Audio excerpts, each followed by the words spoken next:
स्वागत है दोस्तों छत्तीसगढ़ न्यूज अपडेट में। तो आइए जानते हैं आज की प्रमुख बड़ी खबरों को फटाफट। तो वीडियो में अंत तक बने रहना दोस्तों। तो पहली बड़ी खबर है, विकसित भारत यात्रा का कार्यक्रम स्कूल में। विधायक मंडावी कलेक्टर और जिला शिक्षा अधिकारी पर भड़के। प्रधानमंत्री नरेंद्र मोदी के बड़े इनिशिएटिव हमारा संकल्प विकसित भारत कार्यक्रम माहला मानपुर जिले में जोर शोर से चल रहा है। कार्यक्रम के दौरान भाजपा केंद्र सरकार की योजनाओं की जानकारी लोगों को दे रहे हैं। सरकार के जनहित में कार्य करने की जानकारी भी दी जा रही है। वहीं मोहला मानपुर विधायक इंद्र शाह मंडावी इस पूरे आयोजन को खानापूर्ति और ढकोसला बता रहे हैं। उनका आरोप है कि भाजपा नेताओं और अधिकारियों ने ग्राम पंचायत के शासकीय रुपयों का बंदरबाट किया है। इसके अलावा नियमों के विरुद्ध जाकर शासकीय स्कूल प्रांगण में राजनीतिक कार्यक्रम आयोजित किया है, जो निंदनीय है। विधायक मंडावी ने कहा है कि स्कूल में राजनीतिक आयोजन करने से बच्चों की पढ़ाई का नुकसान हो रहा है। पार्टी के लोग कार्यक्रम में भीड़ बढ़ाने के लिए स्कूली छात्र छात्राओं से थुमके भी लगवा रहे हैं, जो गलत है। डांस प्रैक्टिस और स्कूल में हो रहे इस आयोजन के कारण बच्चों की पढ़ाई ठप हो गई है।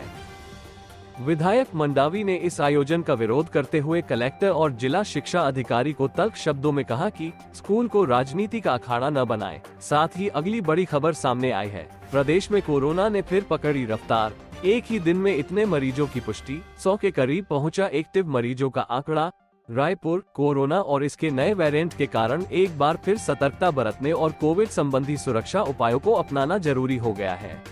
देश के कई राज्यों में कोरोना के मामलों में इजाफा हो रहा है। इसका असर छत्तीसगढ़ में भी देखने को मिला है। यहाँ लगातार अलग अलग जिलों से कई नए संक्रमितों की पहचान हो रही है। इसी बीच स्वास्थ्य विभाग ने मेडिकल बुलेटिन जारी कर प्रदेश में कोरोना की स्थिति को बताया है। जारी बुलेटिन के अनुसार प्रदेश में सोमवार को 3149 सैंपलों की जांच की गई, जिसमें 10 कोरोना के नए मरीज मिले हैं, जबकि 10 मरीज आइसोलेशन से हुए डिस्चार्ज हुए हैं। राहत की बात यह है कि बीते 24 घंटे में एक भी मरीजों की मौत नहीं हुई है। आज मिले 10 मरीज के बाद पॉजिटिविटी दर 0.32% हो गई है। वहीं एक्टिव मरीजों की संख्या 91 है। साथ ही अगली बड़ी खबर सामने आई है, फोन पर मिले ये 4 ऑफर तो तुरंत संभल जाए, हो सकता है धोखा। साइबर फ्रॉड से बचने के लिए पुलिस जागरूकता अभियान चलाती है। ठगी के तरीके बताए जाते हैं, जिससे आम लोग इन ठगों से बच सके। वहीं ठग नए ठगी के तरीके निकाल लेते हैं। अगर फोन पर आपको ये 4 ऑफर मिल रहे हैं तो सावधान हो जाएं। ये धोखा है। यह ऑफर सिर्फ आपको ठगने के लिए है, इसलिए अगर आपके पास भी ऐसे फोन कॉल या मैसेज आ रहे हैं तो संभल जाएं। आप ठगे जा सकते हैं। ठगों ने ठगी का नया तरीका निकाला है। अब बैंक और फाइनेंस कंपनी के कर्मचारी बनकर ठग फोन कर रहे हैं। ये लोग खुद को बैंक या फाइनेंस कंपनी की लोन शाखा का कर्मचारी बताते हैं। झांसा देते हैं कि लोन का ब्याज कम हो जाएगा। कॉल कर ये लोग खाते की जानकारी ले लेते हैं, फिर अलग अलग शुल्क के नाम पर रुपये ले लेते हैं। ठगों ने बेरोजगारों को ठगने का नया तरीका निकाल लिया है। OTT प्लेटफॉर्म पर मूवी रेटिंग और ऑनलाइन टास्क का झांसा दिया जा रहा है। मूवी रेटिंग के नाम पर रुपये जमा करवाए जाते हैं, कुछ फायदा करा दिया जाता है। इसके बाद फिर मोटी रकम जमा करवाई जाती है और ठगी कर ली जाती है। वर्क फ्रॉम होम का झांसा देकर ठगी हो रही है। अलग अलग कंपनियों के नाम से ठग फोन करते हैं, बेरोजगारों को ठगते हैं। ये लोग वर्क फ्रॉम होम का झांसा देते हैं। सिक्योरिटी मनी से लेकर रजिस्ट्रेशन शुल्क तक जमा कराने का झांसा देकर ठगी करते हैं। बिजली का बिल होल्ड करने की धमकी देकर ठगी की जा रही है। ठग फोन करते हैं, बिजली का बिल होल्ड हो गया है, 24 घंटे में इसे जमा करना अनिवार्य होगा, अन्यथा पावर सप्लाई बंद कर दी जाएगी। तब तुरंत रुपये जमा कराने की जल्दबाजी न करें, क्योंकि बाकायदा बिजली कंपनी के नाम से SMS आएगा और आप ऑनलाइन पैसे ट्रांसफर कर ठगी का शिकार हो जाएंगे।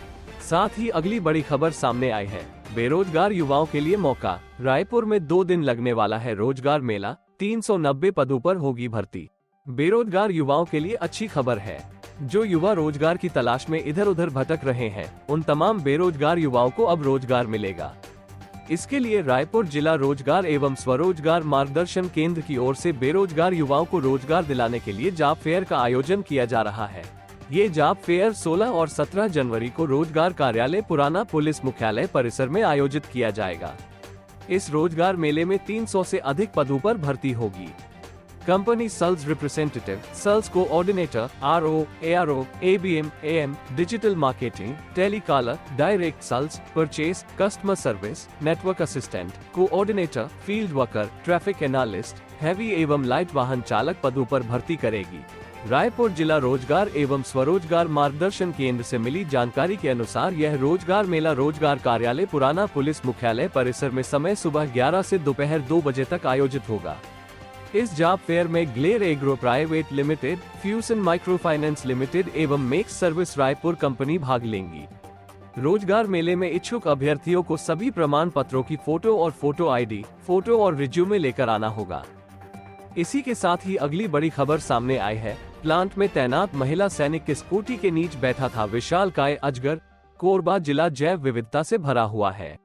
जिले के छोटे बड़े प्लांटों में भी अक्सर छोटे सांपों से लेकर विशालकाय अजगर आए दिन निकलते रहते हैं। सांपों की मौजूदगी लोगों के लिए डर और परेशानी पैदा कर देते हैं, पर अच्छी बात यह है कि लोग इनको मारने की बजाय बचाने में ज्यादा विश्वास रखते हैं। ऐसा ही मामला कोरबा जिले के DSPM कोरबा पूर्व में देखने को मिला। तड़के सुबह सुरक्षा में तैनात महिला सैनिक अपना स्कूटी खड़े करके ड्यूटी कर ही रही थी। अचानक कहीं से एक विशालकाय अजगर को स्कूटी के नीचे बैठे देखकर डर गई। विशालकाय अजगर को बैठे देखते ही हाथ पैर फूल गए।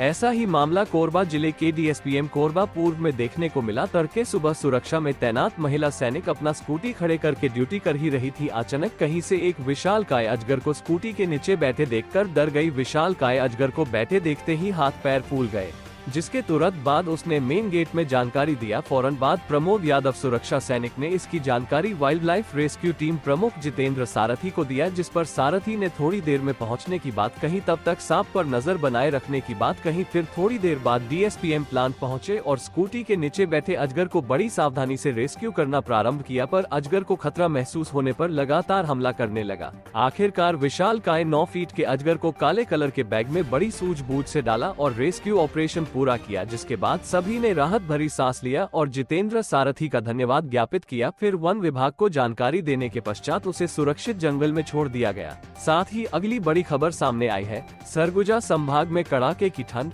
जमी ओस की बूंदे। सोनहत में रात का पारा 4 डिग्री पहुंचा।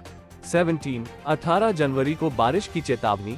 छत्तीसगढ़ में उत्तर से आ रही हवाओं के कारण सरगुजा संभाग में कड़ाके की ठंड पड़ रही है। सोनहत में रात का पारा 4 डिग्री पहुंच गया है। यहां मंगलवार सुबह घास पर ओस की बूंदें जमी मिली। इस सीजन में यहां 4 दिनों से कड़ाके की ठंड पड़ रही है।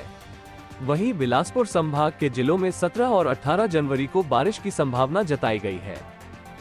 मध्य और दक्षिणी क्षेत्र में उत्तर से आने वाली हवाएं कम हो गई है, जिससे यहां रात का तापमान बढ़ सकता है। मौसम वैज्ञानिक HP चंद्रा के मुताबिक मंगलवार को मौसम में कोई विशेष परिवर्तन होने की संभावना नहीं है। रायपुर में न्यूनतम पारा 17.7 डिग्री रहा, जो कि सामान्य से 4 डिग्री ज्यादा था। दुर्ग जिले में दिन में गर्मी का असर रहा, वहीं रात में हल्की ठंड सिर्फ घर के बाहर तक महसूस हो रही है। घर के अंदर जहां लोग पंखा चलाकर सो रहे हैं, वहीं दिन में AC चलाना पड़ रहा है। मौसम विभाग के मुताबिक अभी मौसम इसी तरह रहने के आसार है। ठंड के बीच बिलासपुर में रात का पारा 1 डिग्री बढ़ा है। सोमवार को न्यूनतम तापमान 13.8 डिग्री रहा, जो औसत से 1 डिग्री अधिक था। दिन का तापमान 28.8 डिग्री दर्ज किया गया, जो औसत तापमान से 1 डिग्री अधिक था। मौसम विभाग के अनुसार आने वाले कुछ दिनों में तापमान ऐसा ही रहेगा। सरगुजा संभाग में पिछले 2 दिनों में न्यूनतम तापमान औसत से 3 से 4 डिग्री कम है। अंबिकापुर में न्यूनतम तापमान 5.7 डिग्री रहा, जो औसत से 3 डिग्री कम था। कोरिया में रात का पारा 8.1 डिग्री रहा। आने वाले दिनों में तापमान में विशेष बदलाव नहीं होगा। बने रहिए दोस्तों। साथ ही अगली बड़ी खबर सामने आई है। रिटायर्ड शासकीय कर्मचारी से 1 करोड़ 25 लाख की ठगी, लॉटरी का पैसा दिलाने के नाम पर वारदात। यूपी और दिल्ली से 4 आरोपी गिरफ्तार। छत्तीसगढ़ के कोंडागांव जिले में एक रिटायर्ड शासकीय कर्मचारी से 1 करोड़ 25 लाख रुपए की ठगी हुई है। पुलिस ने इस मामले में शामिल 4 लोगों को गिरफ्तार किया है। आरोपियों में एक महिला भी शामिल है। मामला माकड़ी थाना क्षेत्र का है। ठग इनाम और लॉटरी का पैसा दिलाने के नाम पर अपने खाते में पिछले कुछ सालों से पैसा जमा करवाते रहे, लेकिन जब इनाम की राशि नहीं मिली तो शख्स ने पुलिस थाने में उसके साथ हुए फ्रॉड की रिपोर्ट दर्ज करवाई। जानकारी के मुताबिक माकड़ी के रहने वाले गेंद सिंह नेताम ने 14 दिसंबर 2023 को थाने में रिपोर्ट दर्ज करवाई थी। इसने पुलिस को बताया कि एक अननोन नंबर से कुछ साल पहले इसके पास कॉल आया था। फोन करने वाले युवक ने कहा था कि करोड़ों रुपए की लॉटरी जीत गए हो।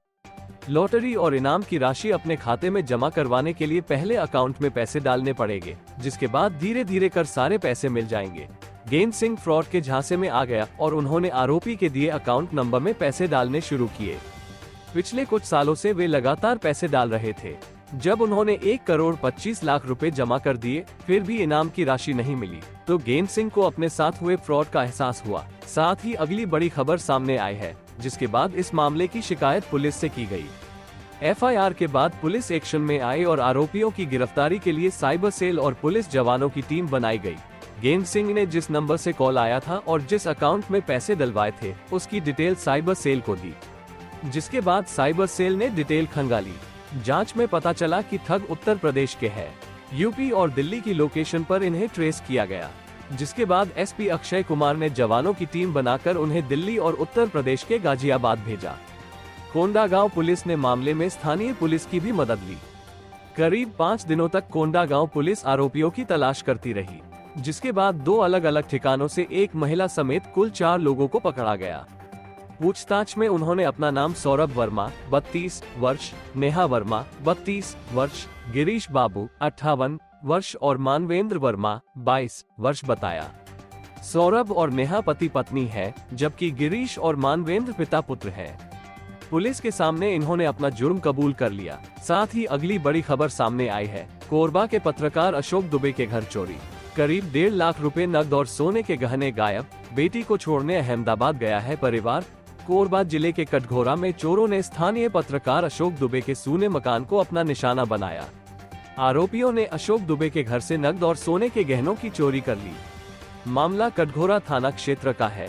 जानकारी के मुताबिक अशोक दुबे की बेटी गुजरात के अहमदाबाद में पढ़ती है। वो छुट्टियों में अपने घर कोरबा आई हुई थी।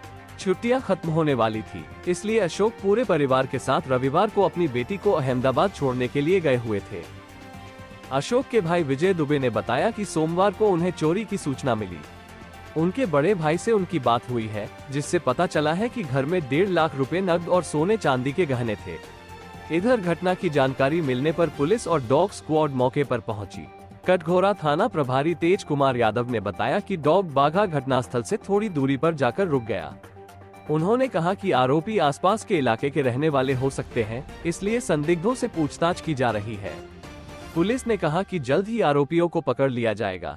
थाना प्रभारी तेज कुमार यादव ने बताया कि घर के अंदर अलमारी टूटी हुई मिली और सारा सामान बिखरा पड़ा है। चोर घर में लगे सीसीटीवी कैमरे के रिसीवर को भी उठा ले गए हैं। पुलिस ने मकान मालिक अशोक दुबे से बात की। वहीं मौके पर अशोक के भाई विजय पहुंचे।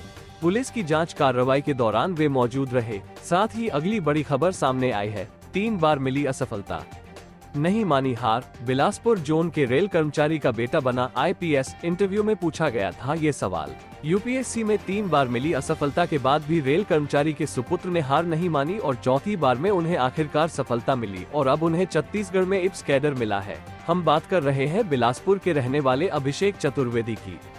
उनके पिता विनय चतुर्वेदी बिलासपुर जोन में रेलवे कर्मचारी है और वर्तमान में जोनल कंट्रोलर टीएलसी है, जबकि मां संगीता चतुर्वेदी एक गृहिणी है। उन्हें आईपीएस कैडर 15 जनवरी को अलॉट हुआ है। आईपीएस अभिषेक ने बिलासपुर से अपनी 12वीं तक की शिक्षा डीपीएस से की और फिर 2014 में चेन्नई से बीटेक की शिक्षा ग्रहण की। वे वर्तमान में सरदार वल्लभभाई पटेल राष्ट्रीय पुलिस अकादमी हैदराबाद में 11 महीने की ट्रेनिंग में है। उन्होंने 2022 यूपीएससी में 179वां रैंक हासिल किया था। इंटरव्यू में पूछा गया ये सवाल। यूपीएससी पैनल के साथ 35 मिनट तक उनका इंटरव्यू हुआ। इसमें आईपीएस अभिषेक से ये सवाल किया गया कि नक्सल प्रभावित राज्य छत्तीसगढ़ में अगर उन्हें नक्सल प्रभावित जिले में एसपी के रूप में तैनात किया गया तो वह क्या करेंगे। इनका उत्तर उन्होंने ये दिया कि सबसे पहले वे आम आदमी और प्रशासन के बीच विश्वास की कमी को दूर करने और विकास कार्यों को बढ़ावा देने का प्रयास करेंगे, ताकि लोगों को लगे कि पुलिस और प्रशासन उनकी सेवा के लिए समर्पित है। उनसे जिला कलेक्टर बनने पर कोविड प्रबंधन के बारे में पूछा गया था। साथ ही अगली बड़ी खबर सामने आई है। खून से लथपथ मिली लाश, हिरासत में पत्नी और युवक। कुछ दिन पहले पति ने अवैध संबंध और मारपीट की थाने में की थी शिकायत। जांजगीर चांपा जिले के राछाभाटा चौक के पास सड़क पर खून से लथपथ एक व्यक्ति की लाश मिली है। मृतक की पहचान रामरतन कश्यप 42 वर्ष के रूप में हुई है। उसके सिर पर गंभीर चोट के निशान मिले हैं। शुरुआती जांच में पुलिस ने हत्या की आशंका जताई है। मामला नवागढ़ थाना क्षेत्र का है। पुलिस ने मामले में मृतक की पत्नी और राछाभाटा गांव के ही एक युवक को हिरासत में लिया है। रामरतन ने कई बार पत्नी और युवक के अवैध संबंध और उसके साथ की जाने वाली मारपीट को लेकर थाने में शिकायत की थी। हालांकि पुलिस ने मामले में कोई कार्रवाई नहीं की। नवागढ़ थाना प्रभारी सत्यकला रामटेके ने बताया कि मंगलवार 16 जनवरी की सुबह ग्रामीणों से सूचना मिली कि सड़क पर किसी व्यक्ति की लाश पड़ी हुई है। उनकी टीम तुरंत मौके पर पहुंची और घटनास्थल का जायजा लिया। लाश की पहचान के लिए आसपास के ग्रामीणों से बात हुई तो पता चला कि वो राछाभाटा गांव का रहने वाला रामरतन कश्यप है। लाश की जांच करने पर उसके सिर पर गंभीर चोट के निशान मिले। सिर से काफी मात्रा में खून भी निकला हुआ दिखाई दिया। पुलिस ने कहा कि इससे लगता है कि उसके सिर पर किसी भारी चीज से हमला किया गया है। खून से लथपथ लाश को पोस्टमार्टम के लिए भिजवाया गया। पुलिस ने कहा कि पोस्टमार्टम रिपोर्ट आने के बाद हत्या की असल वजह का पता चल सकेगा। वहीं आसपास के लोगों ने बताया कि रामरतन शराब पीने का आदी था। वहीं परिजनों ने बताया कि रामरतन और उसकी पत्नी के बीच अक्सर झगड़ा होता था। पति का आरोप था कि उसकी पत्नी और गांव के ही एक युवक में अवैध संबंध है। उसकी पत्नी और वो युवक उसके साथ मारपीट करते हैं। पत्नी को कुछ भी कहने पर युवक उसे बांधकर पीटा करता था। इस बात को लेकर रामरतन ने नवागढ़ थाने में भी शिकायत दर्ज कराई थी, लेकिन पुलिस ने कोई कार्रवाई नहीं की।